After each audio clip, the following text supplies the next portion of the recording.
सहनाववतु सहनौ भुनक्तु सह वीर्यं करवावहै तेजस्विनावधीतमस्तु मा विद्विषावहै ॐ शान्ति शान्ति शान्तिः।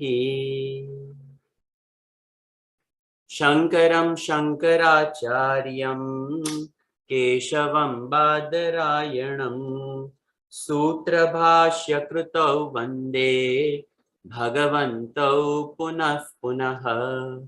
ईश्वरो गुरुरात्मेति मूर्तिभेदविभागिने व्योमवद्व्याप्तदेहाय दक्षिणामूर्तये नमः।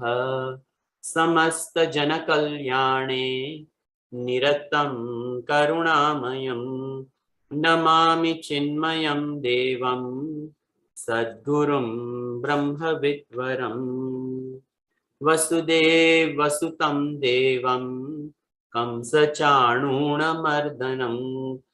देवकी परमानन्दं कृष्णं वन्दे जगद्गुरुम्।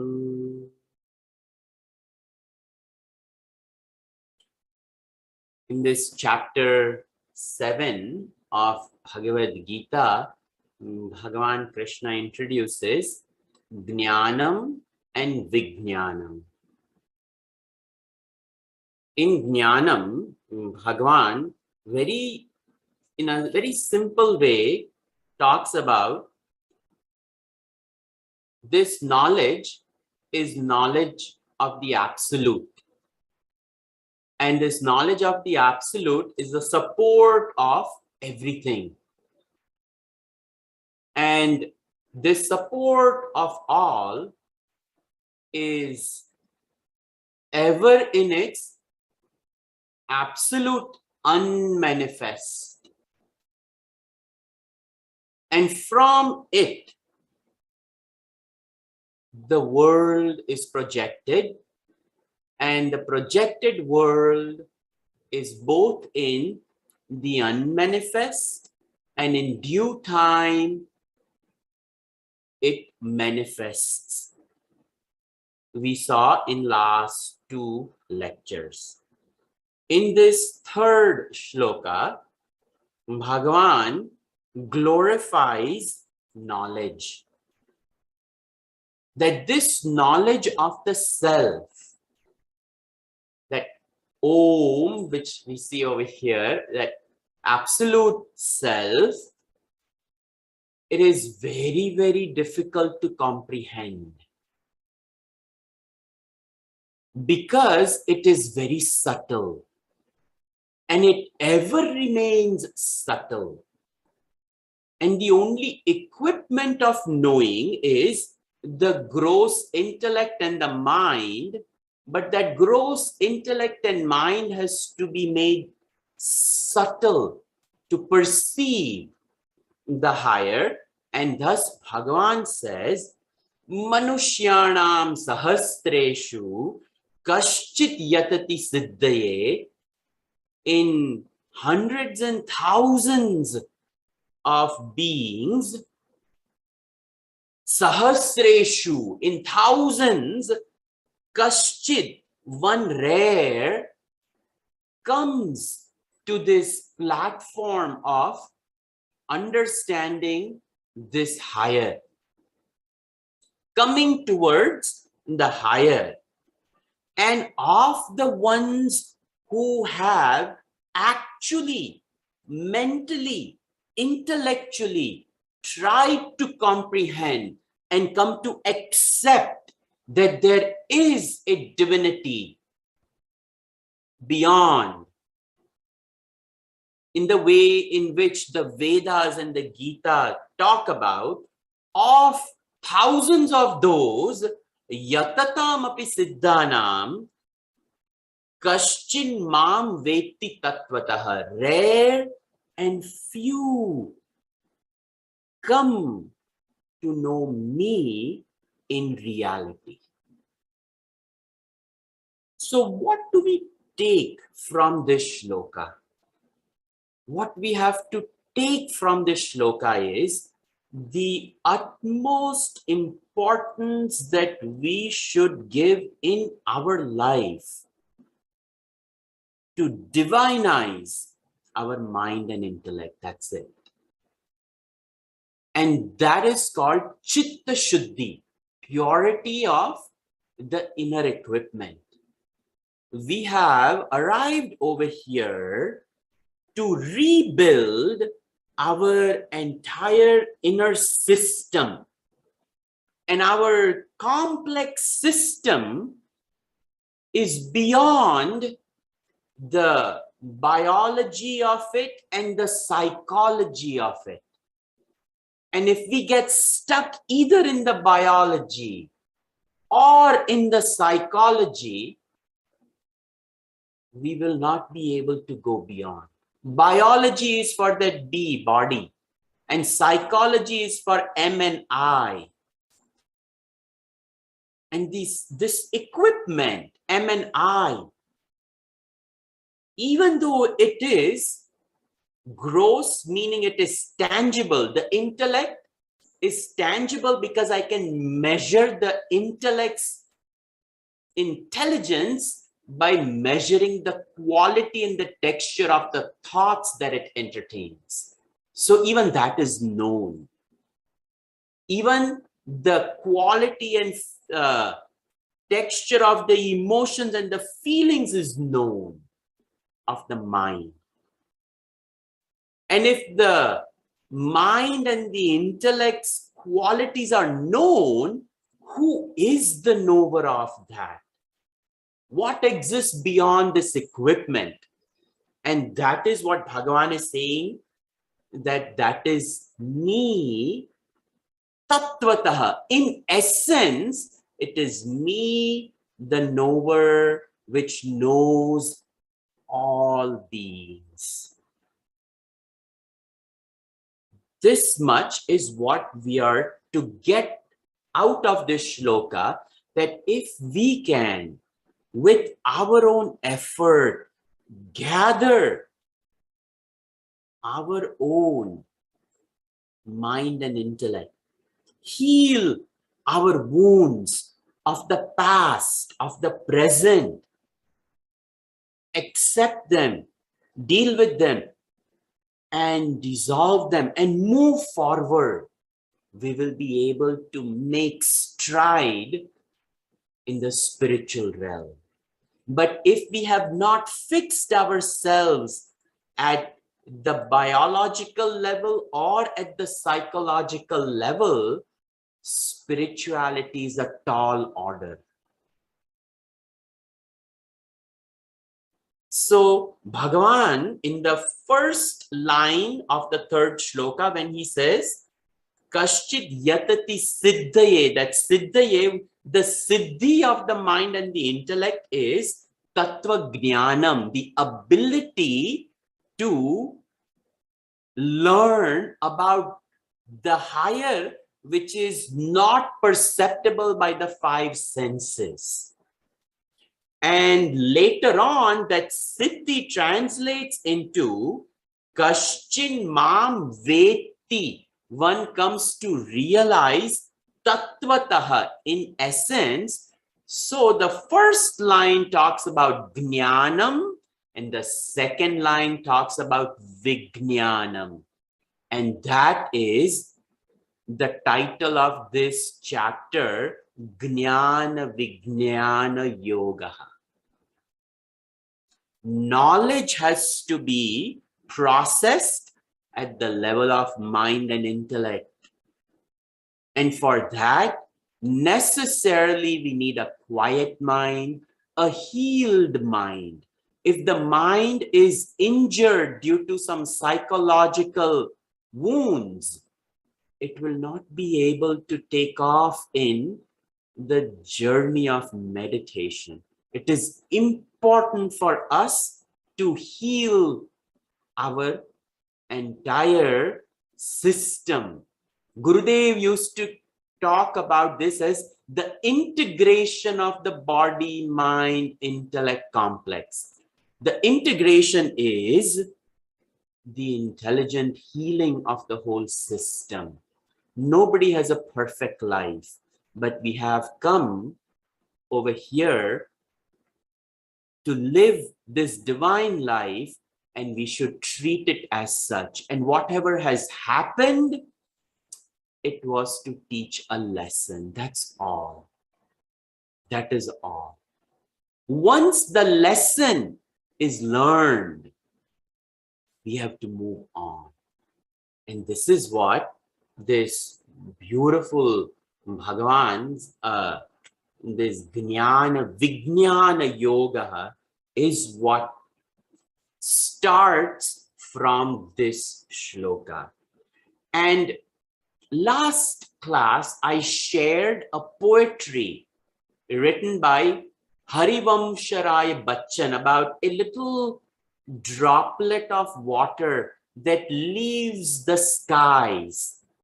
And in its journey of coming down to earth, right after leaving the clouds, it is struck with fear.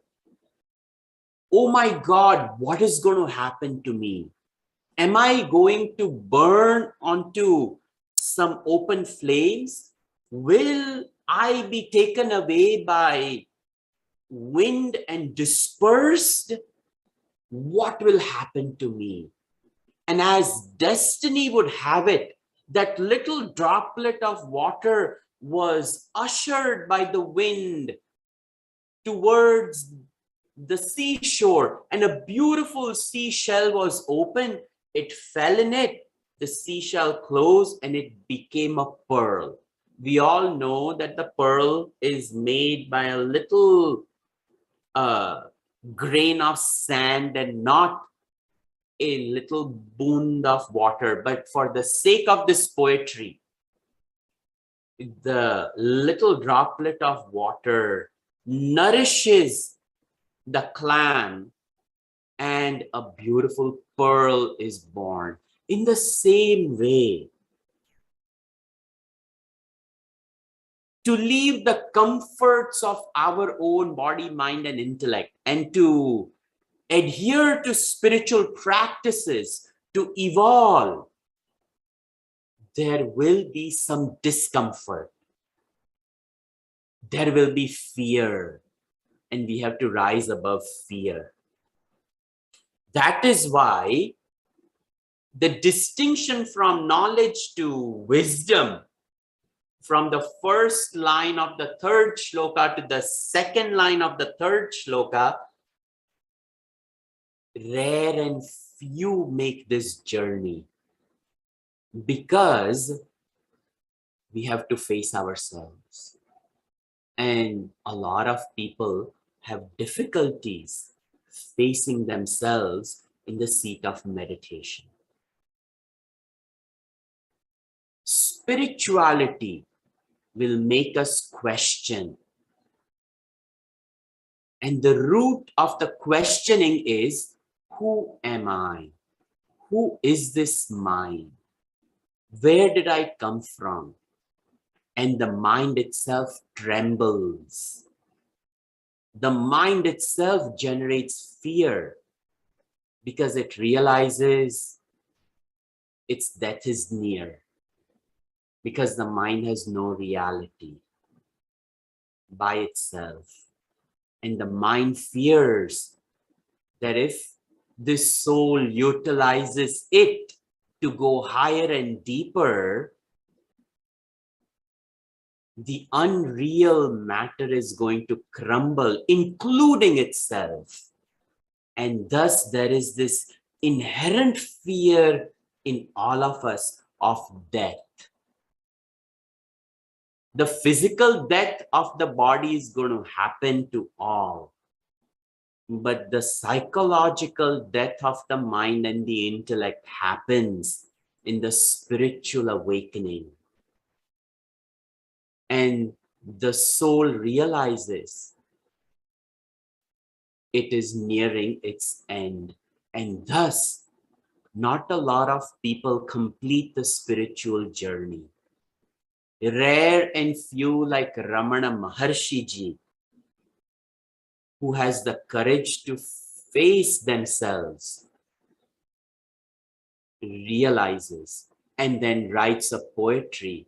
Manasam tu kim margane krute naiva manasam marga arjava.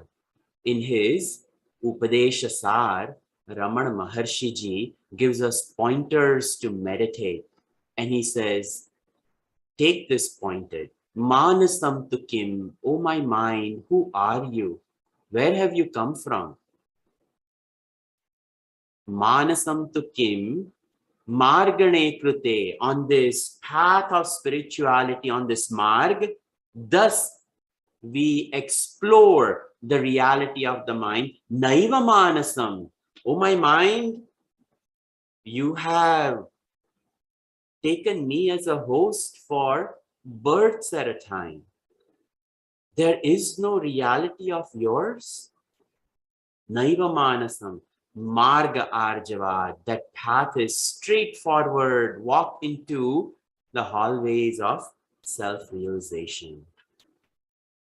Thus, the desire to realize, it is called moksha ichha. Very few have it. And even if one has moksha ichha, a lot of these spiritual seekers, they don't have a spiritual guide. That is also a big hurdle. Not to find a teacher to guide. And when one finds a teacher, one has to give one's own undivided attention, but the time is not put to purify the mind and the intellect. We may be in front of a teacher, but we are unprepared. Then also knowledge doesn't arrive. So our Shastra gives so many reasons as to why very few people succeed. But those who have the courage to face themselves, they reach. Now we are entering the integral portion of the actual teaching of this chapter 7 of Bhagavad Gita, from shlokas number 4 to shlokas number 12 is the actual teaching of this Jnana Vijnana Yoga. What is Vijnan? Bhagavan will reveal that to us. Okay, we will start. Bhumirapo nalo vayuhu khammano buddhirevacha ahankara iti yamme bhinna prakriti ashtadha. Bhumirapo nalo vayuhu khammano buddhirevacha ahankara iti yamme bhinna prakriti ashtadha. So the way Bhagavan starts his teaching, or the way Vedanta teaches, is something known as Adi Arop and Apavad. When the student goes to a teacher and the teacher wants to teach the non-dual absolute truth to the student, but the teacher has to lead the student to the lofty heights of the samadhi that the teacher is enjoying. It is a difficult route for the teacher. So what the teacher does is, the teacher examines where the student is. And the teacher utilizes what the student is exposed to and utilizes that as a tool slowly to take the student to the lofty heights of realization. So here, the teacher presents to the student the created world. And the teacher says, Bhagavan Krishna over here as the teacher says that Arjuna, Bhumihi Apaha Analaha Vayuhu Kham Manaha Buddhi Ahankaraha Iti Binna Ashtadha Prakruti. These are the 8 forms of my creation. Remember, I had talked about Brahman alone is the truth. And that same Brahman has some inexplicable power. And that power is its Shakti. And the Shakti is known as Maya Shakti. But the Shakti of Brahman, it is in 2 facets. It is in the unmanifest as pure Shakti.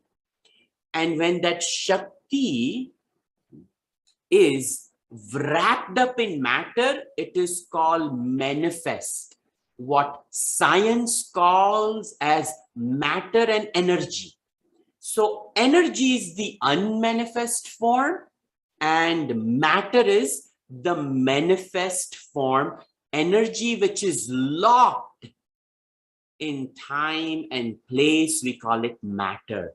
And physics agrees that neither energy nor matter can be created or destroyed. It only changes states. What is matter becomes energy when you release the matter from its tangible matterness. It doesn't disappear. It turns into energy, which is not seen nor transactable. And then that same energy in due time manifests back again. And that cycle of the energy and matter is known as creation. And that creation is a power of Brahman. So 3 forms of Brahman I had talked about last week and the week before. Absolute Brahman, also known as Shuddha Brahman. Then Karana Brahman, the cause, and that is energy, unmanifest energy. And then Karya Brahman, the effect, which is the material world that we see. So Bhagavan is now taking the material world. And Bhagavan is saying, Arjuna, this material world is going from grosser to the subtle material world, which is tangible for us. And what is the tangible material world? Bhagavan says, Bhumihi, Mother Earth. Then, Apaha, water. Analaha, fire. Then comes Vayuhu, wind. Kham, the space element. Manaha, the mind. Mind you, mind is not seen, but that doesn't mean it doesn't exist, because I can feel my mind. I know if I'm happy, if I'm sad, the quality of the mind is known to me. Even though I cannot see it, I know it. So I know it exists. So mind, buddhi, the intellect, even that is known to me. So the body with the 5 different elements, the mind, the intellect, and then the ego, which owns up this equipment as the perceiver, the feeler, the thinker, the transacting entity between the equipment, body, mind, and intellect, and the field of objects, emotions, and thoughts. So the ego in between is known as ahankar. Bhagavan says these are the eight form fold of prakriti. It is mind. So why is Bhagavan mentioning this? This is my 8 form fold. Iti me binna prakriti. It is mine. So what Bhagavan is telling us is, if we want to look for God, we have to go nowhere except to open our eyes. And when we put our hand in the earth and pick up a handful of dirt, this is Bhagavan. When we see water, right here in my glass, I have water. This simple H2O, it is Bhagavan. The very breath, breathing in and out, that is Bhagavan. The fire in the stomach when we put a thermometer in our armpits or in our mouth, and it registers, the mercury rises to 98 point something. And on days when we are sick, it even goes above 100. That is the fire element. And the sinuses in our head, which are clogged up during the times when we have allergies, is a space element. If we understand just the Pancha Mahabhut, the 5 great elements, and treat them with great regard,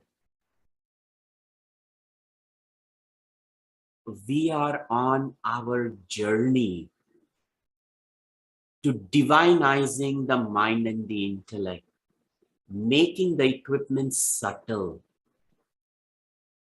If we just rearrange our life, whenever we look at our home, our habits, I gave yesterday in satsang the example of we are shaving, but the tap is on continuously as we are shaving. And how much fresh water of the city goes down the sewer lines without it being acknowledged for its nobility, then we have not transacted with this world properly. And how can we even demand to know God? The Vedic lifestyle was a lifestyle of a profound environmentalist. They only took from nature what was sufficient, and that was it.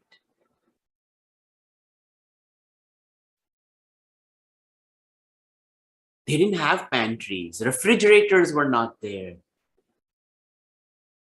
Small cows were enough. 1 liter of milk it gave was enough for the whole family. There is no need to store. The remaining was converted into yogurt. Gurudev used to call this Vedic socialism. If we truly live the Vedic lifestyle, morning, waking up and addressing the hand, I'm about to do karma, karagare vasate Lakshmi, karamule Saraswati. The hands are going to unleash divine work, which is going to produce something which is none other than Lakshmi. But the Mula is understanding Saraswati. Without the understanding, Karamule Saraswati, Karamagre to Govindam, and the fingertips through which the action is launched is in the world that Vishnu is the Adipati. He's the protector of the universe. Prabhate Karadarshanam. And then Samudra Vasane Devi, Parvatastana Mandala. I'm gently touching the earth and recognizing, oh, Mother Earth, allow me to walk. And then there was no Colgate toothpaste. It was just a neem twig.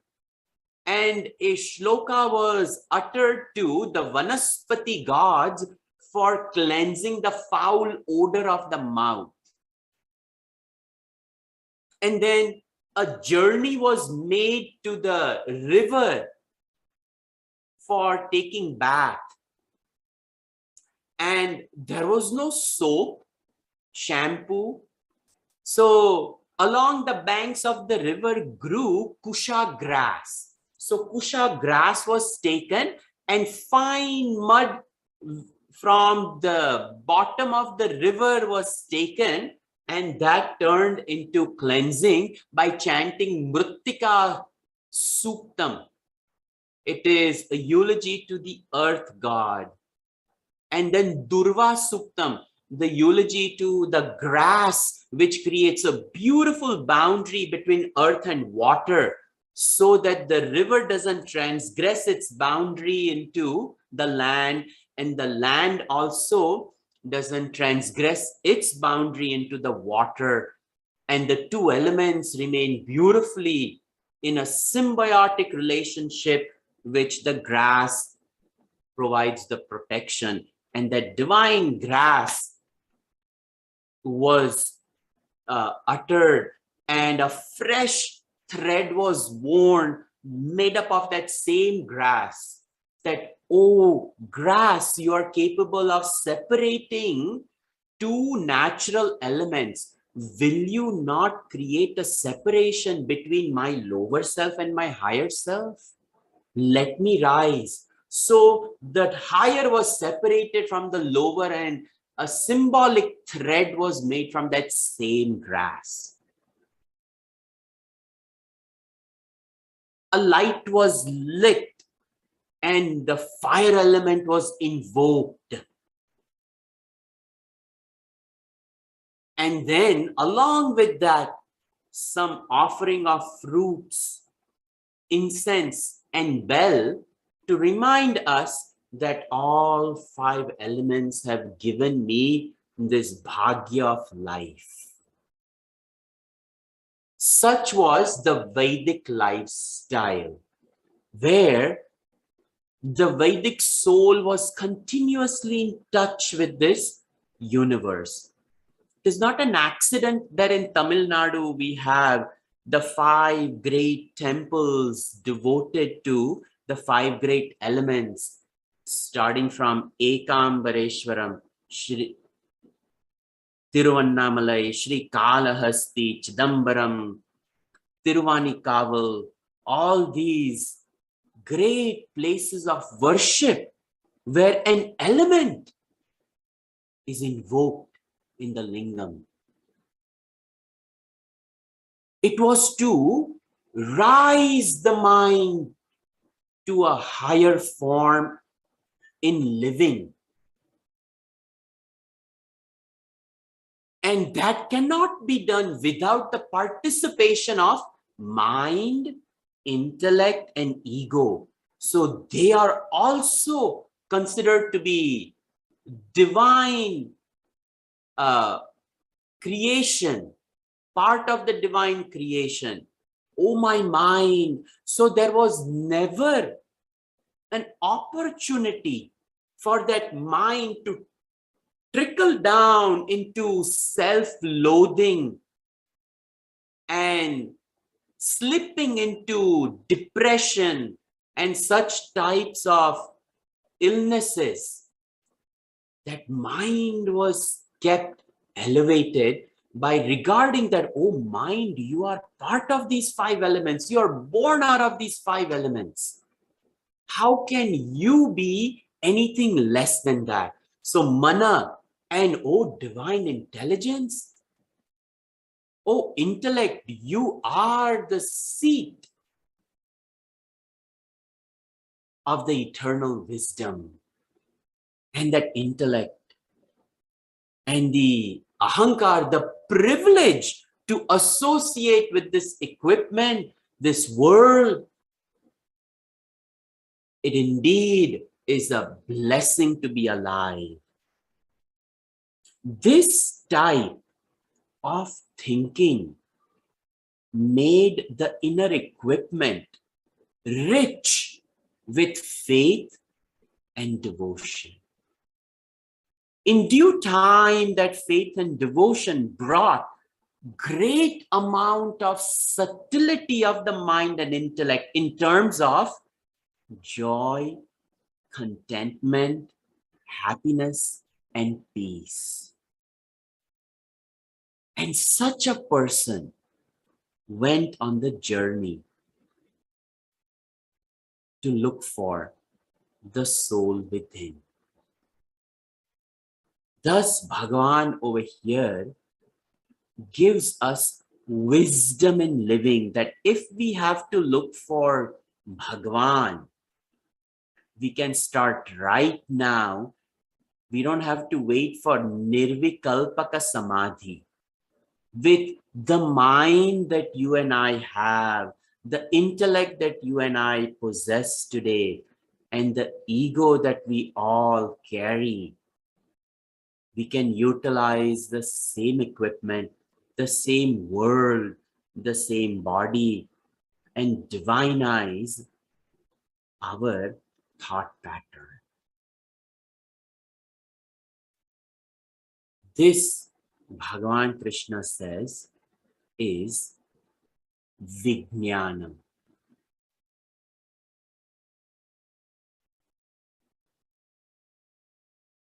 Jnanam is, we already know these five elements. We already know the mind and the intellect. But are we utilizing them properly?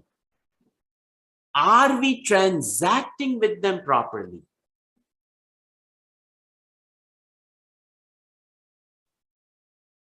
I have gone so many times to Haridwar, Rishikesh, Kashi, and people travel great distance from the south of India, the east of India, the west of India, sometimes 2 days, 3 days, 4 days of train journey, because that is what they can afford.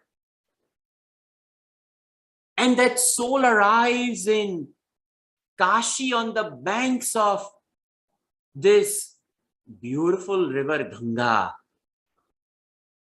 And they are filled with devotion to Bhagavan. And I have often observed the devotion. What they will do is buy some paper product,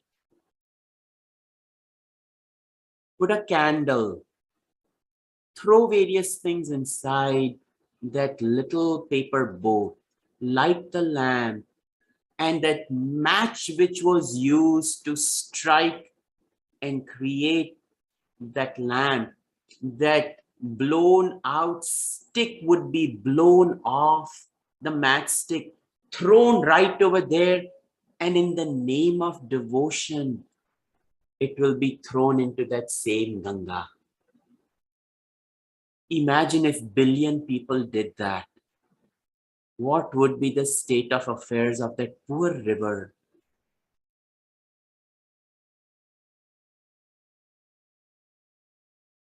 Yes, with devotion, but we've contributed to its death.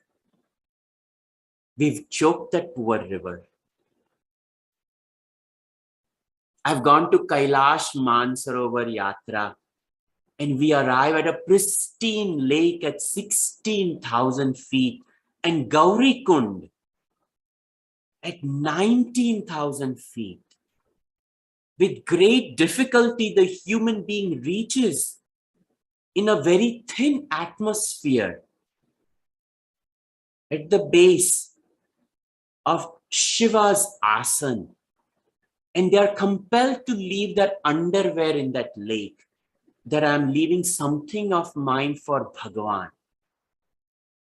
What do we do to that tiny Manasa Sarovar or the Gauri Kund? The blue-green, pristine alpine lake accumulates the dirt of the universe because we've had the privilege to travel over there. See, Bhagavan wants us to regard his creation as him. And if we regard him, would we abuse him? The same shloka is depicted in Srimad Bhagavatam as Bhagavan Krishna, the same Krishna who is right now speaking as the Lord of the universe and has talked about Binna Ashtada Prakriti in Dwarika. He marries 8 queens. Rukmani, Satyabhama, Jambavati, Kalandini, Mitravinda, Nagajati, Bhadra, and Lakshmana. These 8 queens in Srimad Bhagavatam are the 5 great elements: mind, intellect, and ego at the level of understanding. But those who do not understand this, same Vyas Maharshi ji has to come up with a story that the Lord marries 8 queens. But remember, he's already wedded Prakriti. It is his Shakti. And his Shakti has created this universe. And his power is what we are acknowledging today as this universe.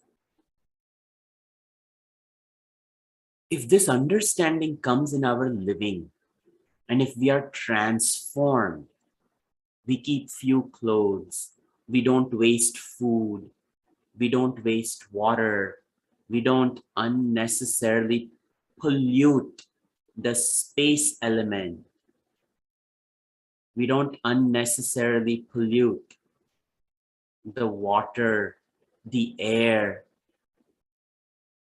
and we live in harmony with the universe, we are on our way to realization. This is spirituality in application. This is Vedanta applied. And that applied Vedanta, Bhagavan refers to it as Vijnana. It is not just knowing that Ganga is divine, it is knowing and then understanding that because she is divine, I should not do my part. I should not engage in my part to pollute her.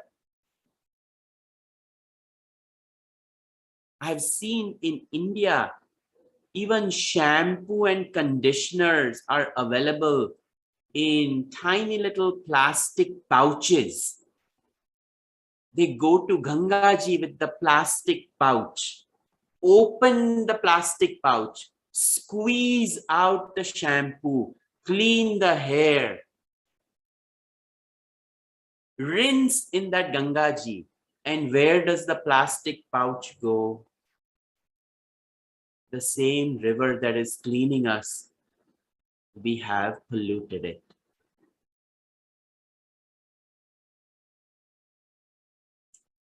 It is a complex problem, cleaning up Gangaji, because we have to clean up our minds first before we can clean her. And if we've not cleansed it with understanding, we shall never be able to clean the universe.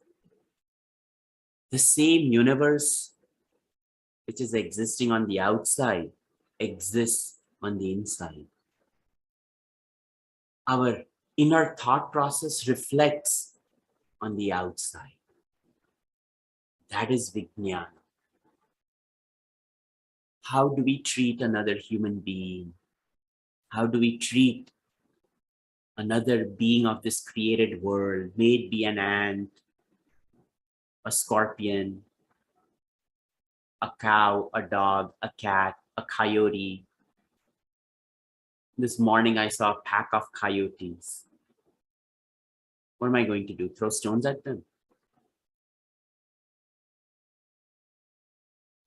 So it's a time for us to reflect whenever we open our eyes and look at this world.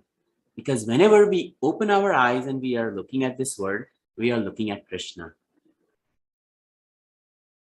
We are looking at Bhagavan.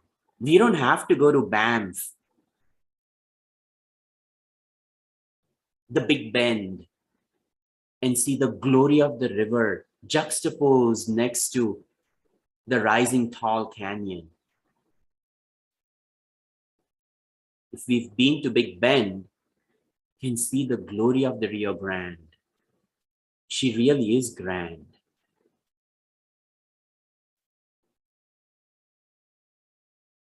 But if we bring the grandness within, and we carry that grandness everywhere, we will treat even a puddle of water as Rio Grande, or Ganga, or Yamuna, or Saraswati. This is called reflection. This is called wisdom, which transforms us. That's why Bhagavan says, Arjuna, I will give you knowledge and wisdom. Bhagavan dwells more on wisdom, and it is alaukik wisdom. We think that he's going to actually say something and boom, we are going to realize. Hey, this is realization right here. This is realization.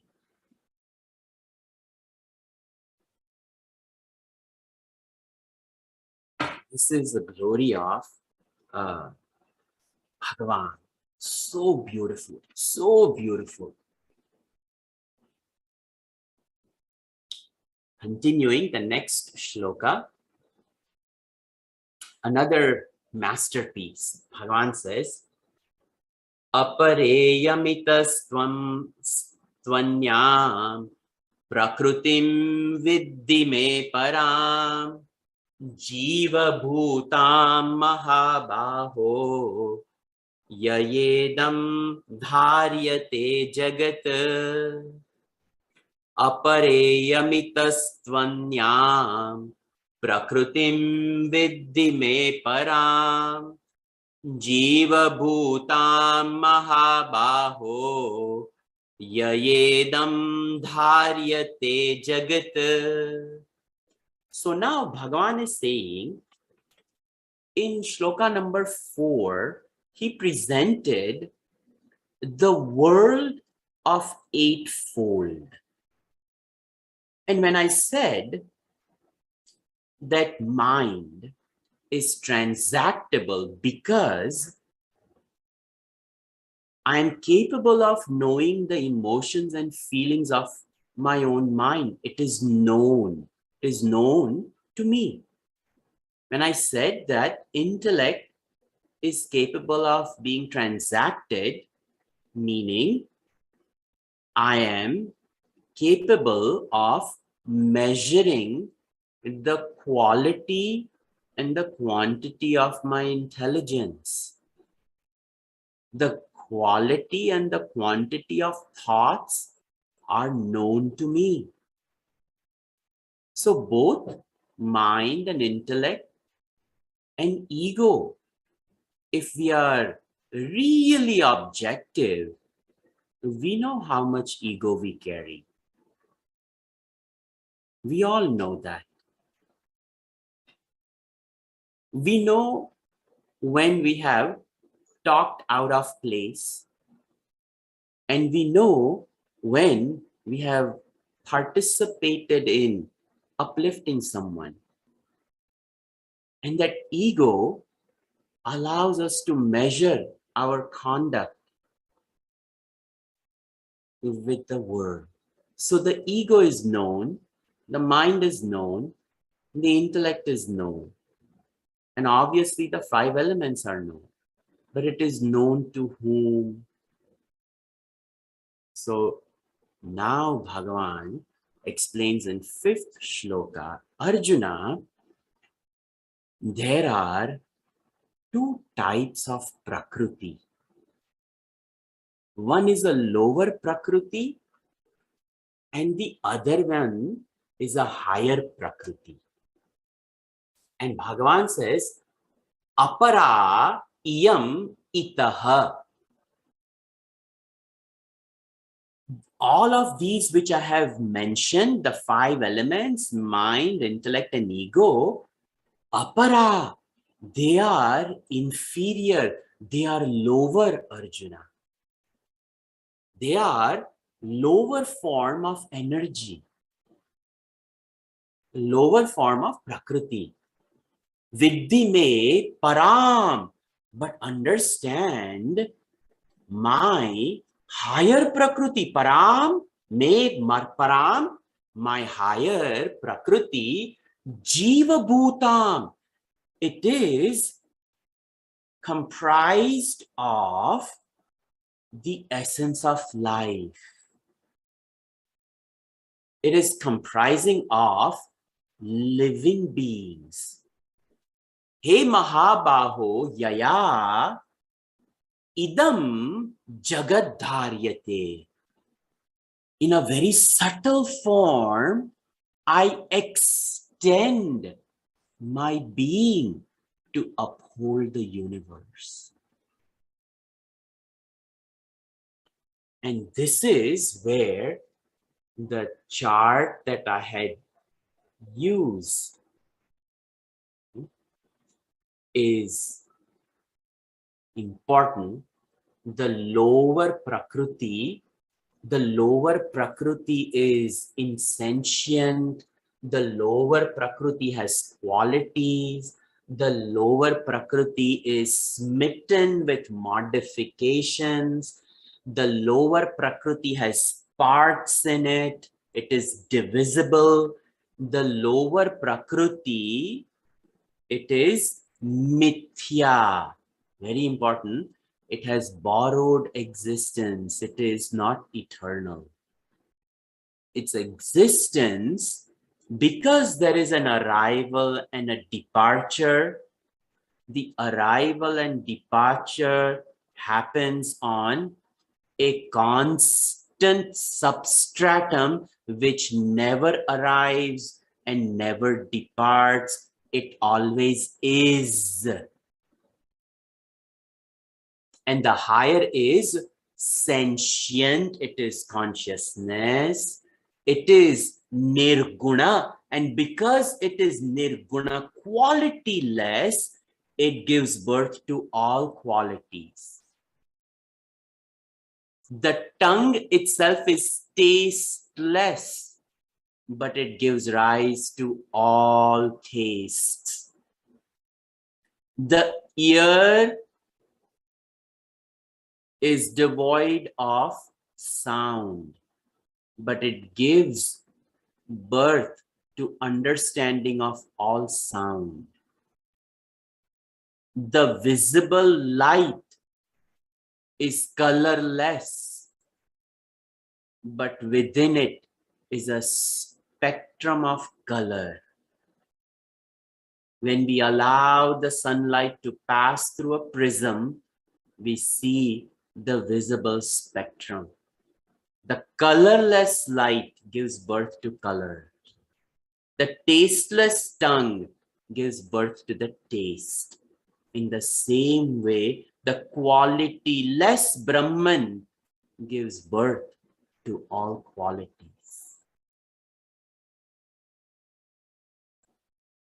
This Nirvikalpaka, the homogeneous, all-pervading, gives birth to accommodation of all other parts.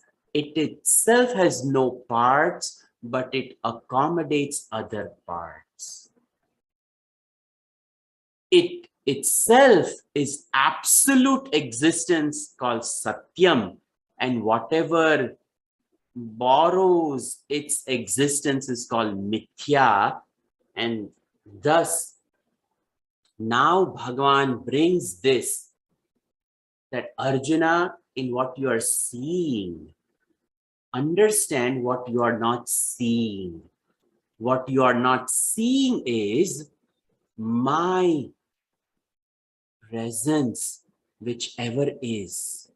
Behind the five elements, it is me who is upholding. Behind the mind, intellect, and the ego, it is me, the egoless, the mindless, but ever conscious, which lends sentiency to the intellect, the mind, and the ego. And in this way, Bhagavan has clarified and said that Shuddha Brahma is what he is referring to as Jiva Bhutam Mahabaho Yayedam Dharyate Jagata. I uphold the worlds, the universe, I uphold by my own presence. And that is who I am. Now, Bhagavan will talk about this Karana Brahma and Karya Brahma. He talked about Shuddha Brahma. So, we will take that week after next. Next week is Mother's Day, Puja Gurudev's Jayanti. So, we are celebrating Mata Pita Puja, Gurudev's Jayanti, wishing everybody happy Mother's Day, happy Father's Day. Sarve bhavantu sukhinah, sarve santu niramayah, sarve bhadrani pashyantu, ma kaschit dukkha bhag bhavet. Om shanti shanti shanti. Harihi Om Shri Gurubhyo Namaha. Harihi Om.